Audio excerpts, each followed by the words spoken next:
तना, ठीक है। इंग्लिश में क्या कहते हैं, हमेशा ध्यान में रखिए, इंग्लिश और हिंदी वर्ड दोनों क्या बोलते हैं, मोनोकॉट। हालांकि पूरा नाम कहोगे तो मोनोकॉटिलिडन्स होता है, ठीक है, एक बीज पत्री। अब चाहे वो एक बीज पत्री हो, द्विबीजपत्री हो, दोनों के दोनों कौन होते हैं, आवर्त बीजी होते हैं, ये तो पहले से पता है। चल, सबसे पहला बिंदु कि सर इसके सबसे बाहरी स्तर की हम बात कर रहे हैं, तो क्या मिल रहा है यहाँ पर, बाह्य त्वचा मिल रहा है, ठीक है।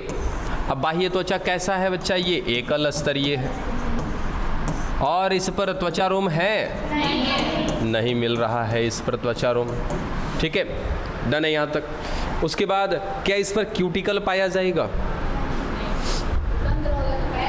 जाहिर सी बात है सर, क्यूटिकल मिल सकता है थोड़ा बहुत, ठीक है।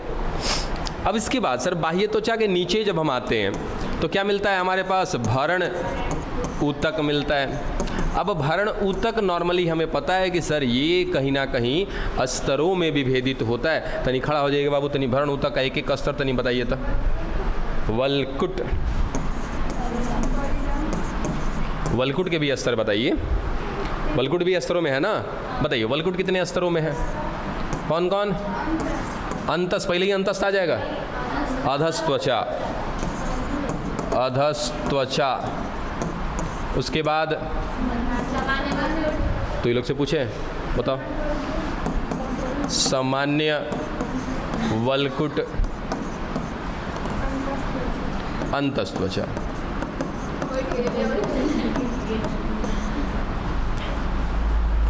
चलो यहाँ आगे बताइए, वलकुट के बाद परिरंभ, फिर मज्जा। बैठिए, यही सब कुछ कहानी है, बैठ जाइए। अब ये सब चीज़ हम जानते हैं कि सर ये सब चीज़ें होती हैं, ठीक है, लेकिन है क्या ये एक बीजपत्री तना। सर एक बीजपत्री तना के अंदर सबसे पहला बाह्य त्वचा मिल रहा है, बिल्कुल मिल रहा है सर, ये बाह्य त्वचा मिल रहा है। उसके बाद बाह्य त्वचा सर कैसा है, एकल स्तरीय, त्वचारोम इस पर नहीं पाया जा रहा। उसके बाद सर जब ऐसे ही हम बाह्य त्वचा के नीचे आते हैं तो क्या मिलता है हमारा, भरण ऊतक मिलता है। भरण ऊतक तंत्र में वलकुट मिलेगा सबसे पहले, वलकुट में सबसे पहले कौन मिलेगा, अधस त्वचा। सर ये सब कुछ तो मिल रहा है, लेकिन इसके बाद अच्छा यहाँ पर ये अधस त्वचा किसका बना हुआ है, स्कैलरेनकाइमा का, याद रखिएगा किसका बना हुआ है ये, स्कैलरेनकाइमा। शॉर्ट में लिख के खत्म कर देते हैं, ठीक है। ये बना है स्कैलरेनकाइमा। आता है यहाँ द्विबीजपत्री याद करो तो द्विबीजपत्री में किसका बना हुआ था, कॉलेनकाइमा का बना हुआ था, यहाँ पर किसका है, स्कैलरेनकाइमा का। उसके बाद द्विबीजपत्री में सर अधस्त्वचा के बाद सामान्य वलकुट, फिर अंतस्त्वचा, फिर उसके बाद परिरंभ, फिर उसके बाद मज्जा, और इन सब के बीच में कहीं ना कहीं कौन मिल रहा था, संवहन बंडल मिल रहा था, ठीक है। लेकिन यहाँ इस एक बीजपत्री में सर बाह्य त्वचा है, बाह्य त्वचा के बाद भरण ऊतक है, भरण ऊतक में कौन है आपका, वलकुट मिल रहा है। वलकुट का केवल और केवल एक स्तर अधस्त्वचा, ठीक है। इसके अलावा सर ना तो आपका सामान्य वलकुट है, ना अंतस्त्वचा है, ना परिरंभ है, ना मज्जा है, कुछ भी नहीं है, कुछ नहीं है, ऐसा कुछ स्तर ही नहीं है सर। केवल और केवल कोशिकाएं ही कोशिकाएं मिल रही हैं यहाँ पर। कौन सी कोशिका सर, पैरेन्काइमा की कोशिका मिलेंगी यहाँ पर, ठीक है। इससे पहले जो वलकुट का सर ये अधस्त्वचा है, ये किसका है, स्कैलरेनकाइमा का। उसके बाद केवल और केवल कोशिका ही कोशिका बनाना हो तो सपोज ऐसे बनाएंगे कि सर ये हमारा बाह्य त्वचा, कोई त्वचारोम नहीं है इसके ऊपर। इसके बाद इसका जो निचला स्तर है, इसके नीचे कौन आ रहा है सर, भरण ऊतक आ रहा है। अब सर ये लीजिए, भरण ऊतक का कौन सा सर, ये अंत अधस्त्वचा मिल रहा है, ठीक है। सबसे ऊपर कौन है, अधस्त्वचा। अब अधस्त्वचा के नीचे क्या मिलना चाहिए था, सामान्य वलकुट, फिर अंतस्त्वचा, फिर वो खत्म हो जाए तो वलकुट खत्म हो जाएगा, फिर परिरंभ, फिर मज्जा। कुछ नहीं है, बस खाली क्या मिल रहा है सर, कोशिका ही कोशिका मिल रहा है। लो, कुछ है ये नहीं है, केवल कोशिका है। बात समझे। चलो देखो इसको, इधर क्या मिल रहा है सर, देखो तो सर बाह्य त्वचा मिल रहा है। चलिए सर बाह्य त्वचा मिल रहा है। उसके बाद हाइपोडर्मिस मिल रहा है। हाँ सर ये कौन है, अधस्त्वचा है हमारा। अधस्त्वचा के नीचे सर ये पूरा का पूरा देखिए ना, सबका है, भरण ऊतक है, ठीक ठीक है, इसमें कुछ और डिवीज़न हुआ ही नहीं है, ये विभेदित नहीं हुए हैं किसी स्तरों में। तो सीधा सीधा क्या कहेंगे कि एक बीजपत्री तना में जब हम क्या देखते हैं, उसका शारीरिकी देखते हैं तो बाह्य त्वचा मिलता है। बाह्य त्वचा के नीचे क्या मिलता है, भरण ऊतक का एक स्तर, कौन सा, अधस त्वचा। इसके बाद इस भरण ऊतक का कोई भी कोशिका स्तरों में विभेदित नहीं होता है, केवल सर कोशिका के रूप में पाया जाता है। देखो कोई स्तर दिखाया गया है नहीं ना सर, सीधा सीधा क्या दिखाया गया, भरण ऊतक, और क्या दिखाया गया, संवहन बंडल दिखाया गया, खत्म। सर यही तो था हमारा आंतरिक संरचना। हाँ बाबू, हाइपो, अच्छा एक मिनट, हम समझा रहे हैं आपको, समझा रहे हैं, सुनिए। भरण ऊतक मैंने कहा कि सर सबसे बाहरी परत कहीं ना कहीं बाह्य त्वचीय ऊतक तंत्र, ठीक है। उसके बाद सर जाइलम फ्लोएम संवहन करता है, इसको क्या बोलते हैं, संवहन ऊतक तंत्र। सर इन दोनों के अलावा जो बच जाता है वो कौन होता है, भरण ऊतक तंत्र।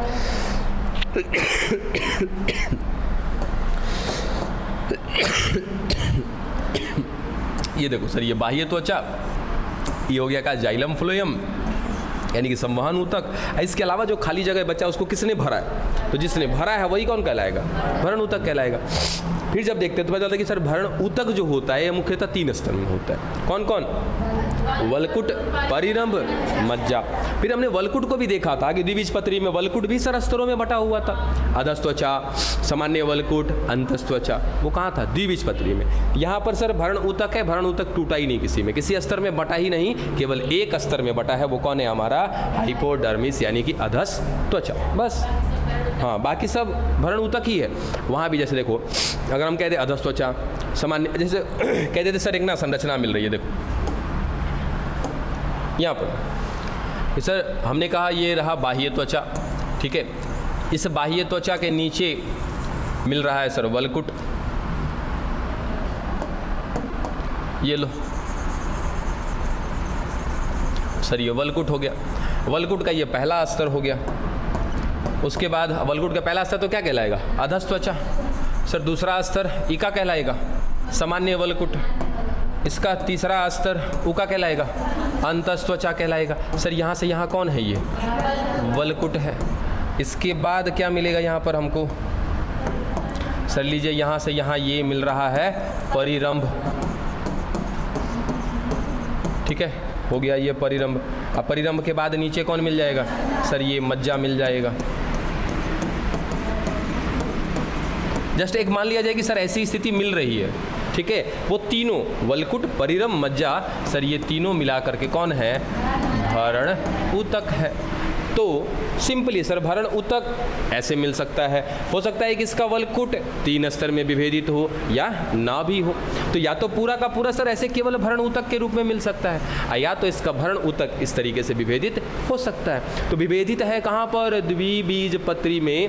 विभेदित नहीं है कहाँ पर, एक बीजपत्री में। डन।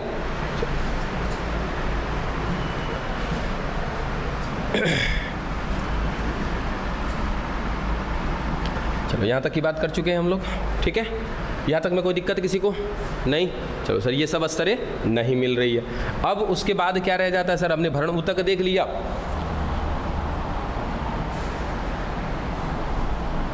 अब आगे क्या रह जाएगा, संवहन बंडल। आइए संवहन बंडल की बात करते हैं।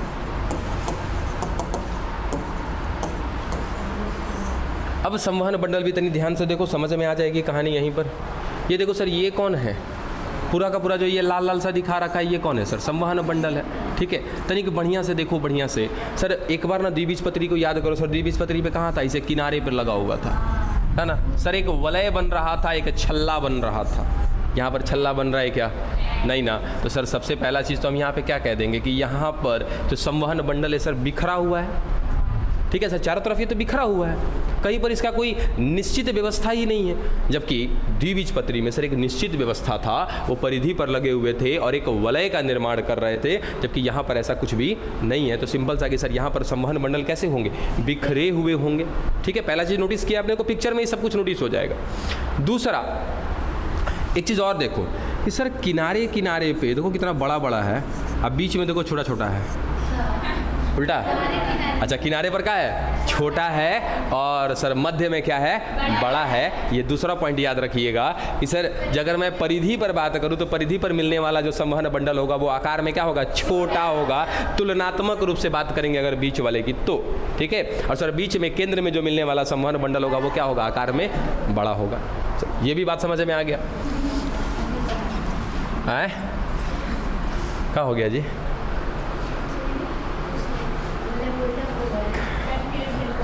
अच्छा तो उल्टा बोल के ही अगर समझ में आ गया तो दिक्कत क्या है, ठीक है। अब उसके बाद सर इसके संवहन बंडल पर ना एक आवरण पाया जाता है, इसके संवहन बंडल पर एक आवरण पाया जाता है, और वो आवरण होता है किसका, स्कैलरेन काइमा का आवरण होता है, ठीक है। चलो जिसको क्या कहते हैं हम लोग, बंडल नहीं यहाँ पे नहीं बंडल, यहाँ पे कुछ नहीं, यहाँ पे कुछ नहीं सॉरी वो हम पत्ती में देखेंगे, पत्ती में आएगा बंडल आच्छद, यहाँ पे कोई नाम नहीं दे रखा होगा। हाँ एक आवरण पाया जाता है, और वो आवरण किसका होता है, आपका स्कैलरेन काइमा का होता है। चलो देख लेते हैं, कुछ पॉइंट छूटा तो नहीं है अभी हमसे।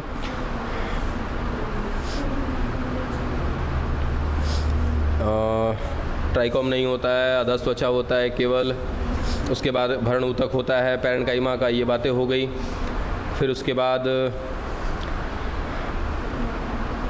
कहाँ गया, हाँ संवहन बंडल की बात किया, बिखरे हुए हैं। हाँ बिखरे हुए के साथ साथ एक चीज़ और ध्यान देना यहाँ पर, कहाँ गया, ये जो संवहन बंडल है ये कैसी आकृति के होते हैं सर, ये अंडाकार आकृति के हैं, अंडाकार आकृति के। यहाँ पर संवहन बंडल कैसे हैं, अंडाकार। चलो लगभग सारी बातें हो गई हैं। एक बार जरा आप आपका बुक देख लेते हैं कि बुक क्या कहता है, कुछ अलग सा तो कुछ नहीं रह गया इसमें।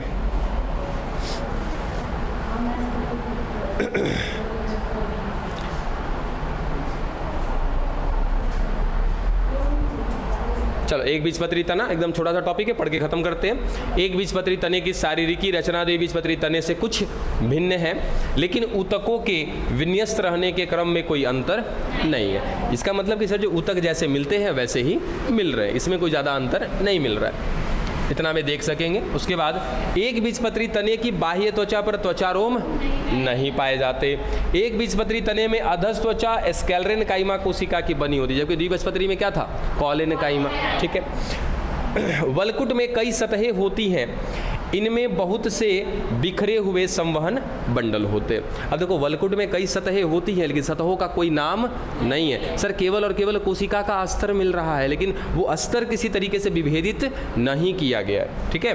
उसके बाद इनमें बहुत से बिखरे हुए संवहन बंडल होते हैं। इसके संवहन बंडल के चारों ओर स्कैलरेन काइमा का, यहाँ पे यहीं पे है जी, चलो ठीक है। बंडल क्या बोलते हैं उसको, बंडल आच्छद, रख लेना दिमाग में इसको कि सर ये जो मिल रहा है यहाँ पर इसको क्या बोलते हैं, बंडल आच्छद बोलते हैं। मैं कंफ्यूज था थोड़ा, बंडल आच्छद। देखो आच्छद माने पता है क्या होता है सर, एक आवरण। किसके ऊपर आवरण सर, बंडल के ऊपर आवरण। कौन सा बंडल, संवहन बंडल के ऊपर एक आवरण मिल रहा है जिसको क्या कहेंगे, बंडल आच्छद। हाँ बस वही चीज दिमाग में था, अब मुझे कंफ्यूज हो गया थोड़ा सा। चलो और आगे देखते हैं सर। स्कैलरेन काइमा बंडल आच्छद होता है। संवहन बंडल कैसा होगा सर, ये तो खुद से पहचानने वाली और जानने वाली बात है कि संवहन बंडल कैसा होगा, एक बीजपत्री में संयुक्त होगा, बंद होगा कि खुला होगा, बंद होगा। प्रोटोजाइलम मेटाजाइलम की स्थिति बात करें तो कैसा होगा,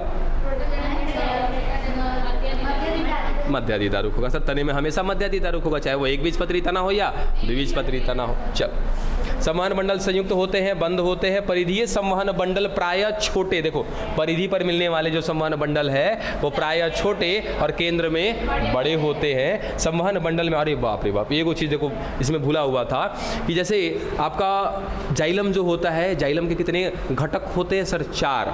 फ्लोएम के भी कितने घटक होते हैं, 4। बताया था ना कि सर जाइलम 4 प्रकार की कोशिका से मिलकर बनी हुई है, फ्लोएम भी 4 प्रकार की कोशिका से मिलकर के बना हुआ है। एक चीज़ यहाँ पर इंपॉर्टेंट याद रखना कि फ्लोएम सर जो 4 प्रकार की कोशिका है ना, उसमें एक कोशिका था उसका फ्लोएम पैरेन्काइमा, फ्लोएम मृदुतक, वो चीज़ यहाँ पर नहीं होता है। यानी कि फ्लोएम की यहाँ पर 3 अव्यय मिल रहे हैं, चौथा अव्यय नहीं मिल रहा है। आइए देखिए कहें सर संवहन बंडल में फ्लोएम पैरेन्काइमा नहीं होता है एक बीजपत्री में, ठीक है। जैसे अगर मैं,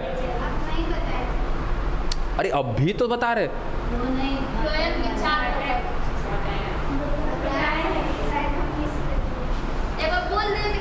4 प्रकार के कोशिका से मिलकर के बना हुआ है कौन? जाइलम। तो नहीं बता तो बाबू कौन कौन कोशिका है उस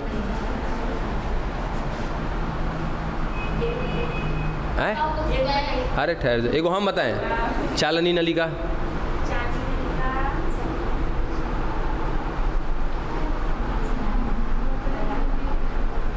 चालनी नलिका किसका है? जाइलम का है कि फ्लोएम का है?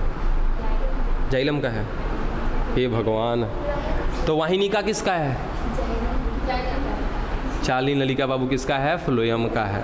ठीक है, बैठिए। हम जानबूझ के ऐसा करते हैं, बैठ जाइए। अब जाइलम में कौन कौन था सर? वाहिनिका था, वाहिका था, जाइलम मृदुतक था, जाइलम रेसे था सर, ऐसे जाइलम रेसे, हाँ जाइलम तंतु या जाइलम रेसे, ये 4 प्रकार का हो गया। फ्लोएम में कौन कौन था सर? चालनी नलिका, सहायक नलिका या सहचर या तो सखी, उसके बाद फ्लोएम रेसे, फ्लोएम पैरेन्काइमा, ये 4 को है ना फ्लोएम में। ठीक है सर, ये चारों किस में मिल रहा है? द्विबीजपत्री में तो मिल रहा है। जाइलम का चारों कोशिका, फ्लोएम का चारों कोशिका कहाँ पर मिल रहा है? द्विबीजपत्री में। जैसे हम एक बीजपत्री की बात करेंगे तो जाइलम की चारों कोशिका है यहाँ पर, अब फ्लोएम के 4 में से एगो नहीं है। कौन सा नहीं है? फ्लोएम पैरेन्काइमा नहीं है यहाँ पर। तो वही चीज़ कि सर संवहन मंडल में फ्लोएम पैरेन्काइमा नहीं होते हैं और इसमें जल रखने वाली गुहिकाएं होती हैं। यानी कि सर जल वाले में कोई दिक्कत नहीं है, यानी कि जाइलम में कोई दिक्कत नहीं है। जो समस्या है किसमें? फ्लोएम में। डन, खत्म हो गया आपका। कोई ज़रूरी नहीं है कि हमेशा उल्टा ही पूछते हैं हम। तो वो हमारे ऊपर डिपेंड करता है ना बाबू कि कैसे क्या करना है हमें। चलो अब क्या पढ़ना है सर? ये तो हमने तना खत्म कर लिया, अब क्या पढ़ना है? पत्ती, पत्ती शुरू करते हैं हम लोग। चलो पढ़ कर आए हो तो अच्छी बात है। चलिए पत्ती की बात करते हैं हम लोग। लीफ,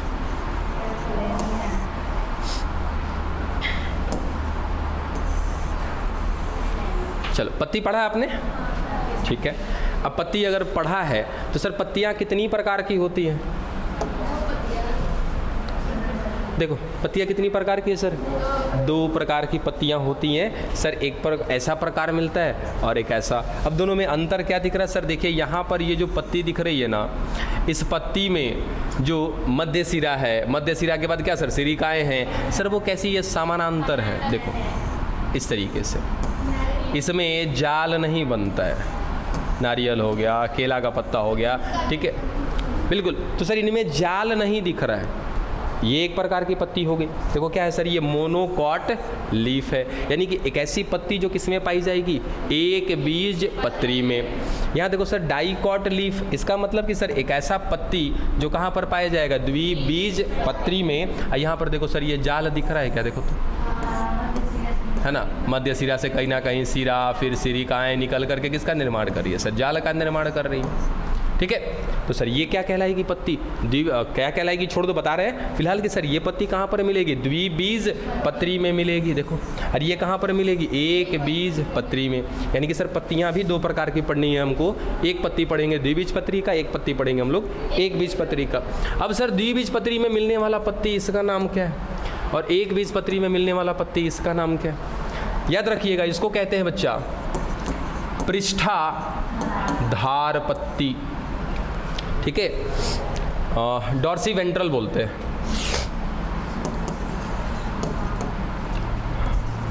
डॉर्सी वेंट्रल लीफ कहीं दे रखा है इसको, कोई बात नहीं। ये है आपका समद्विपार्श्व, समद्विपार्श्व पत्ती। ठीक है, तो सर एक हमारा पृष्ठाधार पत्ती, एक हमारा समद्विपार्श्व पत्ती। समद्विपार्श्व किस में मिल रहा है? एक बीज पत्री में। पृष्ठाधार किस में मिल रहा है? द्विबीज पत्री में। चलिए शुरू करते हैं हम लोग इसको, पृष्ठाधार को। आज एक जब ऐसे पढ़ेंगे तो फिर इसके बाद इस पर आएंगे हम लोग। हाँ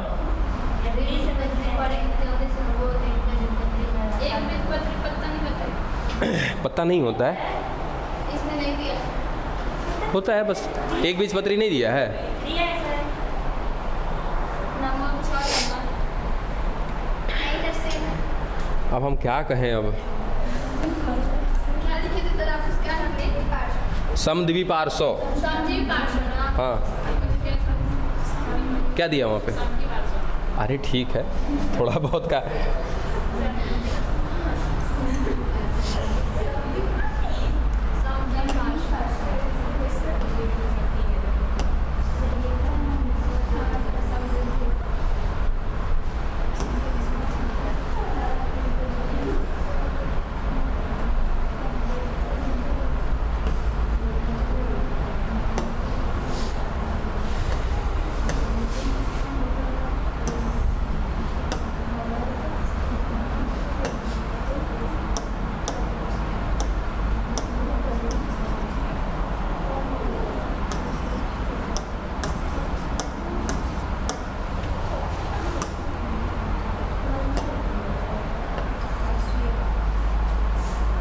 अच्छा, तो आज तो हम लोग द्विबीजपत्री के अलावा कुछ थोड़ी पढ़ पाएंगे, झूठे हम इतना टाइम पास कर रहे हैं। पहले से क्यों नहीं सजा के रखते हैं? कितना टाइम लग जाता है बाबू, कितना टाइम लगता है ये बता।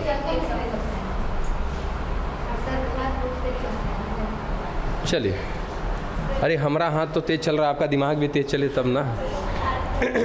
चलिए अब आगे पढ़ते हैं हम लोग।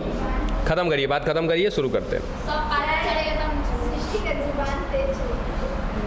अब छोड़िए किसका जुबान तेज चलता है, क्या चलता है, उससे मतलब नहीं है। दिमाग यहाँ तेज चलना चाहिए, और कुछ तेज चले या ना चले उससे कोई फ़र्क नहीं पड़ता। चलिए हम शुरू करते हैं बच्चा। क्या? पृष्ठाधार पत्ती।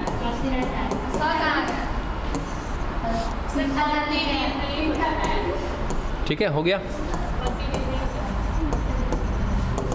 Dorsey ventral leaf. हाँ, अरे कहाँ तो लोग पत्ती क्या नहीं होता है कि कैसा, उतना पे जाओगे ना तो जो मेन टॉपिक है वो समझने का कोशिश करिए बस।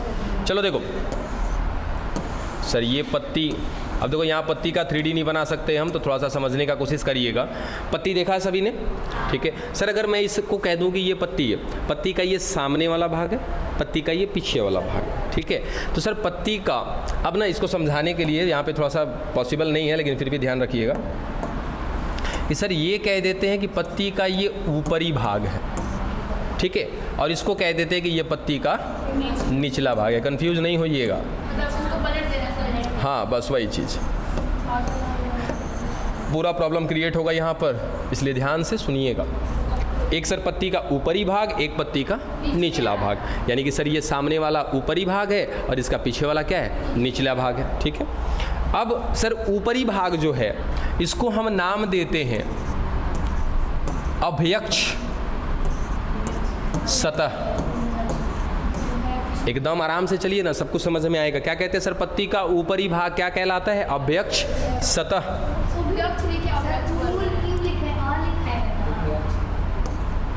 अभ्यक्ष सतह। उसके बाद इसको कहते हैं एडॉक्सियल, एडैक्सियल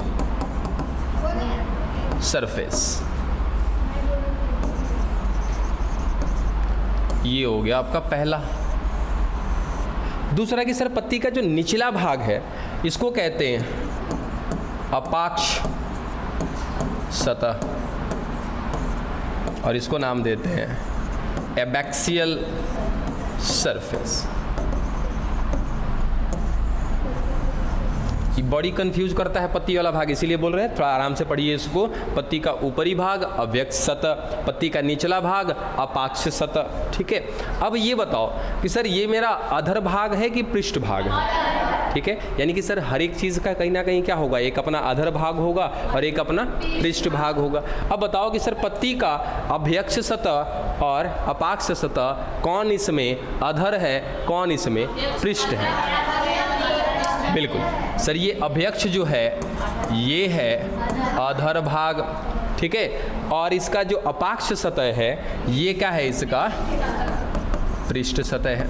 ये बात भी ध्यान रखिएगा कि कई बार तो यहीं से कन्फ्यूजन भरा सवाल बन जाता है, कन्फ्यूज हो जाता है कि कौन सा इसका पृष्ठ भाग है या कौन सा इसका अधर भाग है। ठीक है, यहाँ तक की बात समझ में आ गई।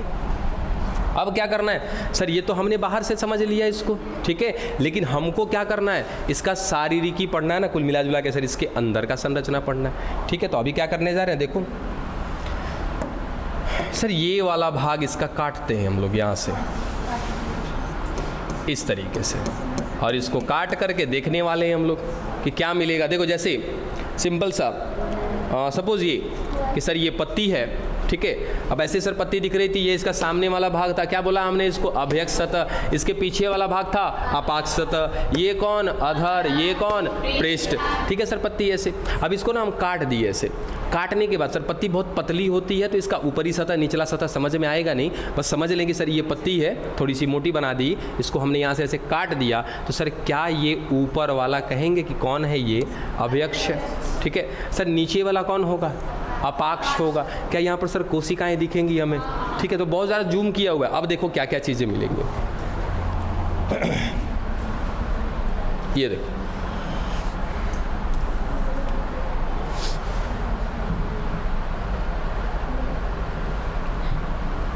देखिए सर यही चीज़ यहाँ पर दिखाई गई है। ये सबसे ऊपरी वाला देखो तो कौन सा है सर, एडैक्सियल, है ना।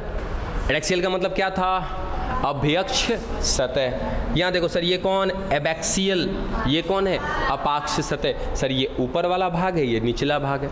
बस समझ में आ गया। अब सर ये ऊपर ऊपर सबसे देखो तो पहले क्या मिलेगा सर, ये क्या मिल रहा है तनिक देखो तो, ये क्या है, बाह्य त्वचा होगा बाबू। सबसे बाहर कौन होता है, बाह्य त्वचा होता है। अब तनिक बताओ कि सर बाह्य त्वचा पर क्या त्वचा रोम वगैरह कुछ मिल रहा है क्या, नहीं मिल रहा है। चलो ये तो पहले से दिमाग में रहेगा कि सर बाह्य त्वचा पर कुछ भी नहीं मिल रहा है, ठीक है। सर ये ऊपर वाला बाह्य त्वचा है तो ये क्या है, नीचे वाला भी क्या है, ये बाह्य त्वचा ही है। ये लो सर ये भी बाह्य त्वचा का ही भाग है, ये पूरा का पूरा। यानी कहने का मतलब कि सर पत्ती का ये वाला भाग, इसके ऊपर भी क्या है, बाह्य त्वचा है, इधर भी क्या है, बाह्य त्वचा है। इसी को काट के देख रहे हैं तो सर ये ऊपरी भाग भी क्या है, बाह्य त्वचा, निचला भाग भी बाह्य त्वचा। ये देखो सर ये क्या है, संवहन बंडल है। इस संवहन बंडल के बाहर देखो क्या मिल रहा है सर, एक आवरण मिल रहा है। इसके बारे में बात करेंगे हम लोग बाद में। और इसके बाद सर बाह्य त्वचा और संवहन बंडल, इसके बाद जो शेष बचा हुआ भाग होता है वो कौन होता है, भरण ऊतक होता है। चलो ठीक है, तो सर ये कौन है हमारा, यहाँ पर भरण ऊतक है। अब सर यहाँ पर भरण ऊतक हम पहले ही बता चुके हैं कि पत्तियों में भरण ऊतक किसी प्रकार के स्तरों में भी विभेदित नहीं होता है। सर यहाँ पर केवल और केवल क्या मिल रही होती है, कोशिका, और उस कोशिका का नाम होता है क्या, पर्ण मध्योतक कोशिका। याद है, जिसको एक और नाम देते हैं सर इंग्लिश में, मीजोफिल, ठीक है। चलो सर ये हो गई मीजोफिल। अब सर ये अंदर की सारी कौन है, मीजोफिल है। अब ये मीजोफिल कौन होता है सर, पैरेन्काइमा होता है, ये भी याद रखना।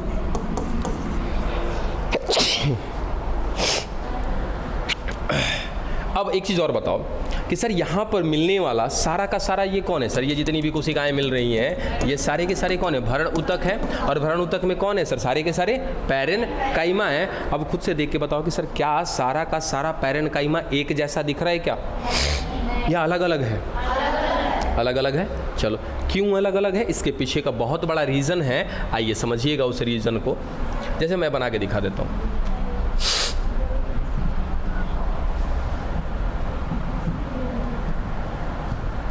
देखो सर ये पत्ती का बाह्य त्वचा, इसको कह देते सर ये कौन है, अभ्यक्ष सतह है, ठीक है।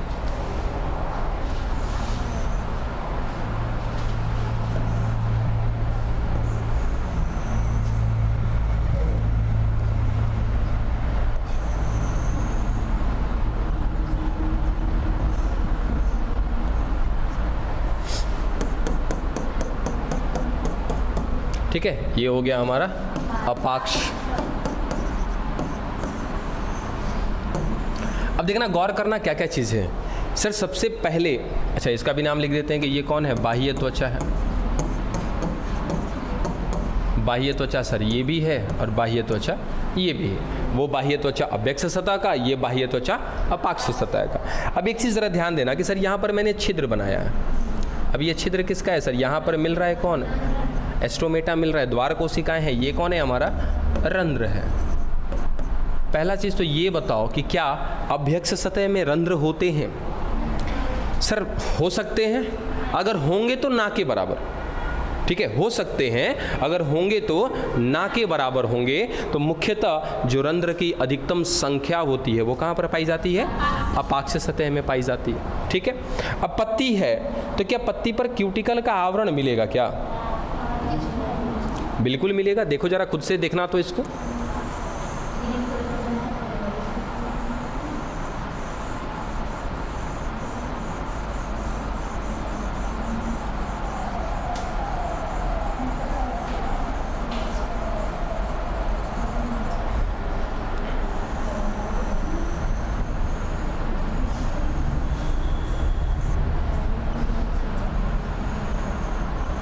देखो दोनों के दोनों बाह्य त्वचा पर क्या मिल रहा है? क्यूटिकल मिल रहा है। दोनों में अंतर है क्या? ऊपर वाले में ज़्यादा है, नीचे वाले में कम है। तो याद रखिएगा बाबू कि जो आपका अभ्यक्ष सतह होता है, इस अभ्यक्ष सतह में क्यूटिकल की मोटी परत पाई जाती है और इस अपाक्ष सतह में क्यूटिकल की पतली परत पाई जाती है। किसी के पास कोई लॉजिक है कि ऐसा क्यों? ये किसका बात किया हमने? क्यूटिकल का। देखो सर पत्ती पर क्यूटिकल होता है, होगा, क्योंकि क्यूटिकल का काम क्या होता है सर? ये वाष्पोत्सर्जन को कम करता है, यानी कि पानी को ज़्यादा से ज़्यादा उड़ने नहीं देगा, कम से कम उड़ने देगा। इसलिए क्या करता है सर? एक आवरण की तरह उसको ढक लेता है। ठीक है, अब ये बताओ कि सर पत्ती के पृष्ठ भाग पर या अधर भाग पर सूर्य का प्रकाश किस पर सबसे ज़्यादा पड़ता है? पत्ती आपके घर में हो सकता है कि उल्टा लगा हो। ठीक है, क्या होता है सर? अधर भाग पे पत्ती का सूर्य का प्रकाश पड़ता है, उसके पृष्ठ भाग पे सूर्य का प्रकाश तो पड़ता ही नहीं है। बात समझे? कम पड़ता ही नहीं है बाबू। सारी पत्तियां तो यूं होती है, ऐसे होती है ना, तो सर इस पे ना पड़ेगा धूप, नीचे कैसे जाएगा? कब हो सकता है कि सूर्य का प्रकाश में जान आ गया, वैसे घूम के नीचे से जा रहा हो, ऐसा नहीं होता है। ठीक है, तो कहाँ पर जाएगा सर? इस भाग पर जाएगा। अब सोचो कि सर ज़्यादा से ज़्यादा प्रकाश यहाँ पर मिल रहा है, तो सर ज़्यादा से ज़्यादा वाष्पोत्सर्जन होने के चांसेस हैं कि नहीं है? अब वाष्पोत्सर्जन को कौन रोक सकता है? लो भाई चढ़ा दो मोटा आवरण। समझ में आ गया? तो सर पत्ती के अभ्यक्ष सतह पर सूर्य की रोशनी सबसे ज़्यादा होती है, अधिकतम होती है, वाष्पोत्सर्जन होने के चांसेस बहुत ज़्यादा हैं। इस कारण से पत्ती के अभ्यक्ष सतह पर यानी कि अधर सतह पर क्यूटिकल की मोटी परत पाई जाती है, जबकि यहाँ नीचे देखो क्या है? पतला है। सर यहाँ पर धूप कम मिलेगा। दूसरा चीज़ है कि यहाँ से वाष्पोत्सर्जन भी तो कराना है ना, उसके साथ साथ सर अंदर वायु भी भेजना है। इसके लिए कहीं ना कहीं क्या करना होगा? तो सर यहाँ पर क्यूटिकल का पतला सा परत रखना होगा। ठीक है, अब एक बात और बताओ कि सर अब अंदर कौन? अगर मैं जाइलम फ्लोएम को छोड़ दूं, संवहन ऊतक को छोड़ दूं, उसके अलावा सर कौन बच जाएगा? भरण ऊतक बच जाएगा। क्या हमने देखा था कि सर भरण ऊतक एक समान था कि अलग अलग होगा? काहे होगा अलग अलग? देखो हर चीज़ का लॉजिक अगर याद रहेगा ना तो वो पॉइंट कभी नहीं भूलते। मुझे नहीं लगता है कि अब ये क्यूटिकल वाली बात कभी आप भूलोगे कि काहे मोटा है काहे पतला है, ये तो दिमाग में बैठ जाएगा क्योंकि उसके पीछे का लॉजिक आपने जान लिया। तो वैसे ही पहले ये बताओ कि सर कह तो दिया कि सर यहाँ पर मिलने वाला जो भरण ऊतक होगा सर पैरेन्काइमा कोशिका का बना होगा, मीजोफिल बोलेंगे सारी की सारी कोशिकाओं को, पर्णमध्योतक बोलेंगे। ठीक है, डन। अस्तर इसका नहीं मिलेगा किसी प्रकार का, और भी चलो अच्छी बात है। लेकिन यहाँ पर अलग अलग कैसे है? क्यों है अलग अलग? क्या रीज़न होगा?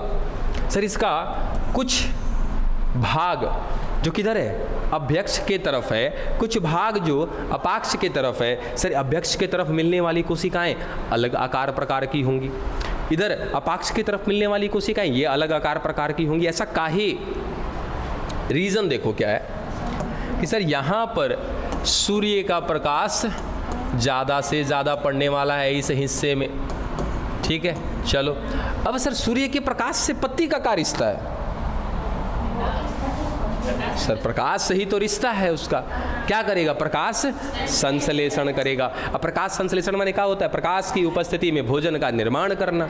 सर वही कोशिकाएं प्रकाश की उपस्थिति में भोजन का निर्माण कर सकती हैं जिनके अंदर भर भर के क्या पड़ा हो? क्लोरोफिल। तो सर इस मामले में यहाँ की कोशिकाएं थोड़ी सी अलग प्रकार की होती हैं। देखो सर ये वे कोशिकाएं हैं जिनके अंदर क्लोरोफिल की प्रचुर मात्रा मिल रही है, बहुत ज़्यादा मिल रही है।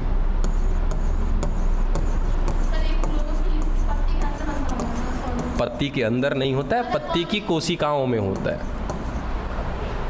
एक ही बार बहुत ज़्यादा होता है? नहीं सर, अस्तर के हिसाब से होता है। अब जैसे देखो यहाँ पर पत्ती का जो सबसे ऊपरी वाला भाग है, यहाँ पर भी कोशिकाएं हैं, पत्ती के निचले भाग में भी कोशिका है। सर पत्ती के ऊपरी भाग में जो कोशिका मिल रही है वो भी पैरेन्काइमा की, नीचे वाला भी पैरेन्काइमा का, इसमें भी क्लोरोफिल, इसमें भी क्लोरोफिल। सर दोनों में थोड़ा सा अंतर, ऊपर वाले में ज़्यादा होगा क्लोरोफिल, नीचे वाले में कम होगा। कारण कि सर ऊपर वाले पे ज़्यादा प्रकाश पड़ रहा है तो ज़्यादा से ज़्यादा क्या करेगा? प्रकाश संश्लेषण करेगा। क्लोरोफिल बनता है ना? हाँ क्लोरोफिल वर्णक होता है, बिल्कुल बनेगा ही ना उसके अंदर।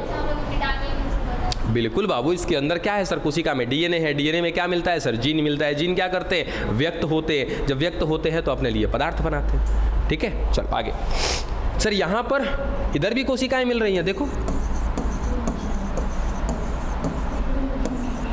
देखो, अब खुद से अंदाजा लगाओ, क्या दोनों जगह में कुछ अंतर लग रहा है? सर बहुत अंतर है। यहाँ पर अंतर कोशिकीय अवकाश बहुत कम है, यहाँ पर अंतर कोशिकीय अवकाश ज़्यादा है। काहे ज़्यादा है? क्योंकि सर यहाँ से अंदर कौन जाने वाला है? वायु अंदर जाएगा। अब वायु को अंदर जाना है तो सर जगह अंदर खाली होना चाहिए ना, तभी तो अंदर वायु जाएगा। वायु जाएगा तो सर वायु में मुख्य रूप से इनको घटक के रूप में क्या चाहिए? CO, oxygen. घबरा रही है बचिया, तो लोग कहीं डायग्नोस्टिक सेंटर में जाओ जी, अपना जाके जांच पड़ताल कराओ सब। ठीक है, तो इसको अंदर क्या चाहिए? CO2 चाहिए। प्रकाश संश्लेषण के लिए CO2 चाहिए ना सर, इसीलिए तो देखो मैंने यहाँ पे कुछ नहीं लिखा था, यहाँ पे मैं वायु से ऑक्सीजन नहीं आ जाता है, इससे ऑक्सीजन बोलते हैं। अच्छा कोई बात नहीं है। तो सर यहाँ से क्या जाने वाला है? अंदर वायु जाने वाला है यहाँ से। और वायु जाएगा तो वायु का मुख्य रूप से जो घटक इस्तेमाल में आता है वो कौन आता है? Carbon dioxide. सर यहीं से सभी कोशिकाओं को दिया जाएगा।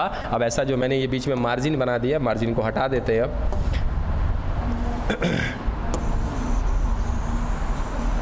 ये मार्जिन होता नहीं है, बस आपको दिखाना था कि सर इसके आधे भाग में कहीं ना कहीं कुछ अलग प्रकार की कोशिका होती है और आधे भाग में कुछ अलग प्रकार की। सारा का सारा भरण ऊतक है, बिल्कुल सारा का सारा भरण ऊतक है। सभी का सभी किसका बना है? पैरेन्काइमा का। ऊपर जो कहीं ना कहीं अभ्यक्ष सतह है वहाँ पर क्या मिल रहा है सर? अंतर कोशिकीय अवकाश कम, यहाँ पर अंतर कोशिकीय अवकाश ज़्यादा। रीजन की कहीं ना कहीं सर इनको क्या करना है? श्वसन करना है, गैसों का आदान प्रदान करना है। ठीक है, प्रकाश संश्लेषण के दौरान अंदर वायु को लेना है। अब इस प्रकार मिलने वाली जो कोशिकाएँ हैं, याद रखना इनको, क्या ये खंभे के जैसे दिख रही हैं? लंबी लंबी, इनको कहते हैं क्या हम लोग? खंभ पैरेन्काइमा। ठीक है सर, है कौन? पैरेन्काइमा ना, इसीलिए क्या बोल दिया? खंभ पैरेन्काइमा। आई रसगुल्ला ऐसा दिख रहा है गोल गोल, तो रसगुल्ला क्या कहते हैं? स्पंज कहते हैं ना, तो इसको कहेंगे स्पंज पैरेन्काइमा। बात समझ में आया? चलो यहाँ तक की बात क्लियर हो गई। चल अब रह गया इसका एक और छोटा सा टॉपिक है, खत्म कर दें इसका संवहन बंडल। तब तो और बढ़िया है।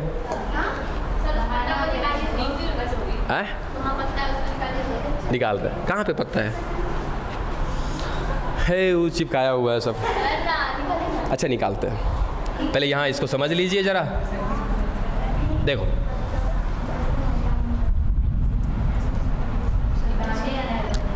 कोई बात नहीं, आने दो। देखो यहाँ पर जो मिलने वाली ये कोशिका है बच्चा, ये कौन हो गई?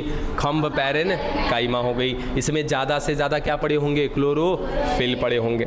उसके बाद देखो यहाँ पर जो कोशिका है, देखो स्पॉन्जी मीजोफिल। ठीक है, स्पॉन्जी मीजोफिल यानी कि सर इसको हिंदी करेंगे तो क्या होगा? स्पंज पर्ण मध्योतक। ये क्या कहलाएगा? कहाँ गया ये? पैलिसेड मीजोफिल, इसको कहते हैं खंभ पर्ण मध्योतक। पर्ण मध्योतक मतलब सर पत्ती के अंदर मिलने वाली कोशिका, तो या तो आप इसको खंभ पैरेन्काइमा कहो या खंभ पर्ण मध्योतक कहो, बात बराबर। इसको क्या कहेंगे? स्पंजी पैरेन्काइमा या तो फिर स्पंजी पर्ण मध्योतक। डन। उसके बाद सर यहाँ पर रिक्तिकाएँ मिल रही हैं, देखो एयर कैविटी, एयर कैविटी का मतलब क्या सर, वायु कोष, ये सब कुछ मिल रहा है। डन। अब लास्ट रह जाता है सर इसका क्या, संवहन बंडल। आइए संवहन बंडल को भी फटाक से, हाँ एस्टोमा, एस्टोमाटा है, हाँ कहाँ पे, ये वाला, इसके नीचे सब एस्टोमेटल कैविटी। इसका मतलब होता है कि सर एस्टोमाटा जहाँ पर है ना, इसके पीछे जो रिक्तिका है उसी को कहते हैं सब एस्टोमेटल कैविटी। ठीक है, अब सबको हिंदी में कह देते हैं आपका एक, हाँ उपरंध्र कह सकते हैं। ठीक है, यानी कि एक मुख्य हो गया और एक उसके पीछे का उप हो गया।